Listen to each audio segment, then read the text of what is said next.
Բոլորիդ սիրով ողջունում եմ սիրելիներս եւ հրավիրում ինձ մոտ Հայաստան։ Միասին այսօր մեծ մեղրով տորթ ենք թխելու ձեր տոնական սեղանների համար։ Վաղուց էի խոստացել մեծ ու բարձր տորթեր թխել, սկսում ենք հենց մեղրով տորթից։ Նախ եւ առաջ վերցնում ենք հարմար կաթսա, ցանկալի է որ հատակը հաստ լինի կամ գոնե շատ բարակ չլինի։ Հիմա բոլոր բաղադրիչները ինչ որ կթվարկեմ կաթսայի մեջ ենք դնում։ Այստեղ մեծ կարագի հարկավոր 120 գրամ կամ կես տուփ։ 5 ճաշի գտալ մեղր ենք ավելացնում, թե գրամով որքան կլինի, հիմա կկշռեմ եւ կասեմ։ Եթե կշռքով չեք աշխատելու, ապա ջրիկ վերցրեք, որ չափից շատ չլցնեք։ Մեղրը ստացվեց 150 գրամին մոտ։ Նաեւ 1 թեյի գտալ սոդա, 7 գրամ ստացվեց։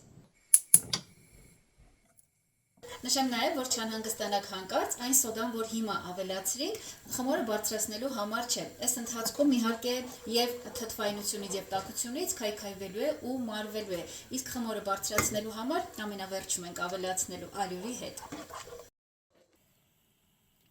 Իդեպ եփելիս մեղրն ընդհանրապես վտանգավոր չի դառնում, դա միֆ է։ Ուղղակի կորցնում է իր օգտակար հատկություններն ու դառնում է խիտ օշարակ։ Այս դեպքում նեյտրալ օշարակ, քանի որ սոդա էլ ունենք։ Իդեպ չմոռանամ հիշեցնել պատրաստի տորթը վերջնական արդյունքում այս երանգից մի քանի երանգ ավելի բաց է ստացվելու, այսինքն սա ստանում ենք այնպիսի գույնի, որ վերջնական տորթի գույնը մեզ դուր գա, սրանից մի քանի երանգ բաց ստացվի եւ մեզ դուր գա։ Կարելի է օրինակ հենց հիմա արդեն դադարեցնել, կարելի է մի փոքր ավելի մուգ ստանալ։ Իդեպ կարագը հալվելուց հետո մոտավորապես 5 րոպե եմ եփել։ Հիմա սա կարճ ժամանակով կողքի կդնենք ու կզբաղվենք մնացածով։ Թասի մեջ կոտրում եմ 7 ձու միջին չափսի։ Այստեղ կավելացնեմ 360 գրամ շաքարավազ։ Դա երկու այսպիսի բաժակ է 250 մլ ծավալով։ Ավելացնում եմ 1 պտղունց աղ եւ հարում եմ։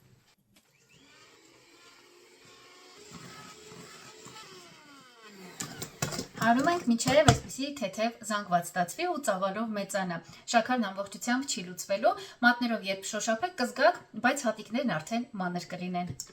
Ավելացնում եմ 2 ճաշի գտալ բուսայուղ եւ 1 ճաշի գտալ խնձորի քացախ, 4%-անոց է։ Եթե ձեր մեղրը այնքան էլ բնական չի կամ վստահ չեք, մի քիչ քացախն ավել լցրեք կամ ավելի բարձր տոկոսով վերցրեք։ Ու հիմա կավելացնենք մեր եփված զանգվածը։ Ամբողջությամբ չի հովացել, դեռ բավականին տաք է, բայց մի քիչ կավելացնենք ու կհարենք։ Սկսում ենք ավելացնել ալյուրը։ Առաջին բաժնի հետ նաև սոդա կլցնենք 1 լիքը թեյի գդալ, դա 10 գրամ է։ Իսկ թե որքան ալյուր կպահանջվի, նախապես կշռել եմ, վերջում հստակ կասեմ, կամ կգրեմ տեսանյութի ներքևում։ Բոլոր նրանց համար, ովքեր ցանկանում են այն ավելի լայն ծակոտիներով մեղրով տորթից, դա լրիվ այլ բաղադրատոմս է, այլ մոտեցմամբ։ Ալիքում տեսանյութը կա, կարող եք տեսնել։ Այնտեղ բացատրել եմ, թե ինչպես փոքրիկ նրբությամբ ստանալ հենց այդպիսի խոշոր ծակոտիներ։ Հղումը կթողնեմ, իսկ այսօրվա մեր մեղրով տորթի կառուցվածքը շատ նուրբ է, հալչող է։ Մի տեսակ կարծես դանակը կարագի միջով անցնի, այդպիսի նրբություն ենք ստացել։ Շատ ալյուր չենք ավելացնում, պետք է պլաստիլինի կառուցվածքի նման ստացվի։ Տեսնում եք, եթե շատ ուժեղ սեղմեմ, իհարկե ներսում բավականին կպչուն է, բայց արտաքինից եթե մի քիչ ալյուր լինի, եւ հեշտ կաշխատենք եւ հետո ավելի հեշտ կգրտնակենք։ Եթե շատ ալյուր ավելացնենք, որ ընդհանրապես կպչուն չլինի, խմորը շատ կծանրանա։ Ու նաեւ երկար չենք հունցում, որպեսզի շերտերը հետո ձիգ չստացվեն։ 10 մասի կբաժանեմ, որոնցից մեկը փշրանքի համար, մնացած 9 շերտերի։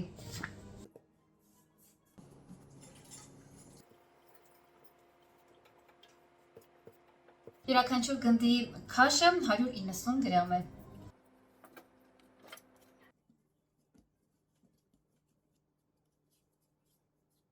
Թողնում ենք մոտ 30 րոպե հանգստանալու։ Այդ ընթացքում ջեռոցը լավ տաքացնում ենք 180 աստիճանով։ Ժամանակը լրացավ, ջեռոցը տաքացած է, սկսում ենք գրտնակել։ Քանի որ խմորը մի քիչ կպչուն է, սեղանին սովորականից մի քիչ ավել ալյուր կանենք, բայց ոչ չափազանց շատ։ Ու նաև ընթացքում, եթե պետք եղավ, մի փոքր կավելացնենք վերևից, էլի ուշադիր ենք լինում, որ չափազանց շատ չլինի։ Ապակից չափսը 30-40 սանտիմետր է, շերտերը գրտնակելու եմ դրանից մոտ 1 սանտիմետր պակաս յուրաքանչյուր կողմից։ Մեր խմորը պլաստիլինի նման է, եթե ինչ որտեղ օգվեց կամ վնասվեց, դեֆորմացվեց եւ այլն, հանգիստ կարելի է ուղղակի վերցնել ու վերականգնել։ Որպեսզի խմորը հանկարծ ամբողջությամբ չկպցնենք սեղանին, ուղղակի թեթև վրայով անցնում ենք գրտնակով։ Համոզված եղեք, խմորը շատ նուրբ է ու շատ հանգիստ, նույնիսկ առանց ուժ գործադրելու, բացվում է։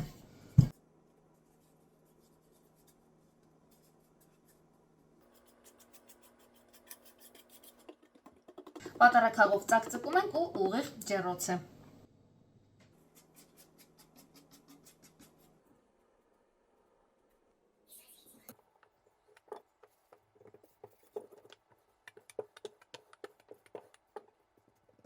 Անպայման ընթացքում ուշադիր եղեք ու հետևեք, որ խմորը հանկարծ սեղանին կպած չմնա։ Հակառակ դեպքում հնարավոր չի լինի շատ հավասար շերտ բացել, որ բոլոր կողմերում նույն հաստությունը լինի։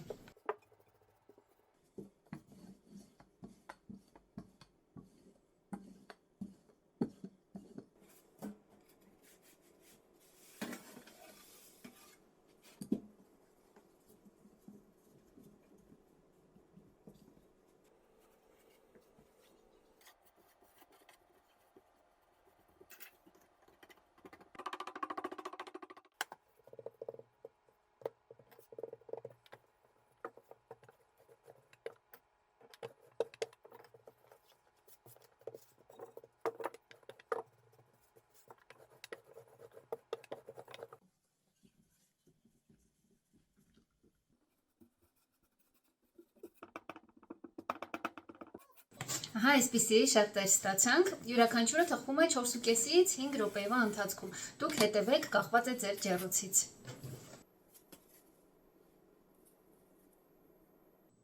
Շերտերից մեկով փշրանք կստանանք։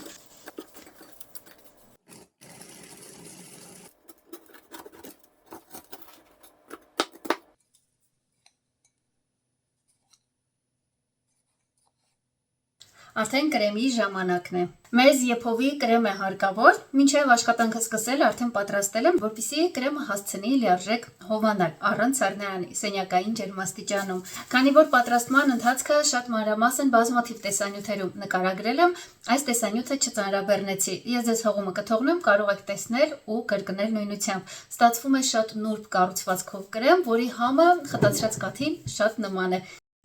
Սկսում ենք հետևյալից։ Կարագը առանձին հարում ենք մոտ 3 րոպե։ Ժողովուրդ կթվա թե շատ է, բայց անպայման հարեք այդքան, որ հետո մնացած բաղադրիչների հետ հեշտ միանա ու կրեմը նուրբ ստացվի ու չկտրվի։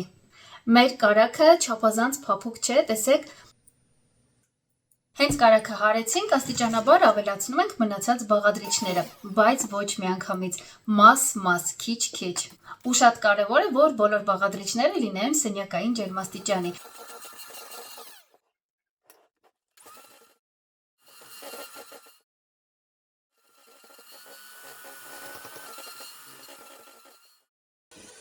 Իսկ ամենավերջում ավելացնում ենք խտացրած կաթը։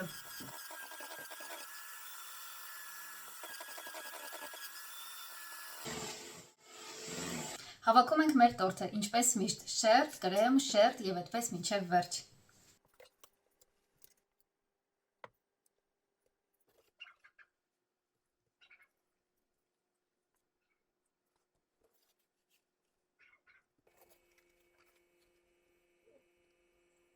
Վերջում տորթը փշրանքով կձևավորենք ու կթողնենք, որ մնա մի ամբողջ գիշեր։ Այդ ընթացքում կներփանա ու հնարավոր կլինի կտրատել։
Բույրն ուղղակի աննկարագրելի է, համի մասին էլ չեմ խոսում։ Որպես կանոն, մեղրով տորթերը չեն ունենում հենց մեղրի համ եւ բույր, քանի որ ջերմային մշակման արդյունքում մեղրը կորցնում է իր հիմնական հատկություններն ու վերածվում է ուղղակի խիտ օշարակի, որն էլ հետո կարամելիզացվում է։ Եվ մենք այն, ինչ անվանում ենք մեղրի համ եւ բույր, իրականում շփոթում ենք հենց այդ կարամելային համի եւ բույրի հետ։ Ու կախված նրանից, թե ինչպես ու որքան է մշակվում խմորը եւ մեղրը, արդյունքում մենք ստանում ենք կարամելային կամ շատ արտահայտիչ ու խորը բույր կամ ավելի մակերեսային ու նուրբ։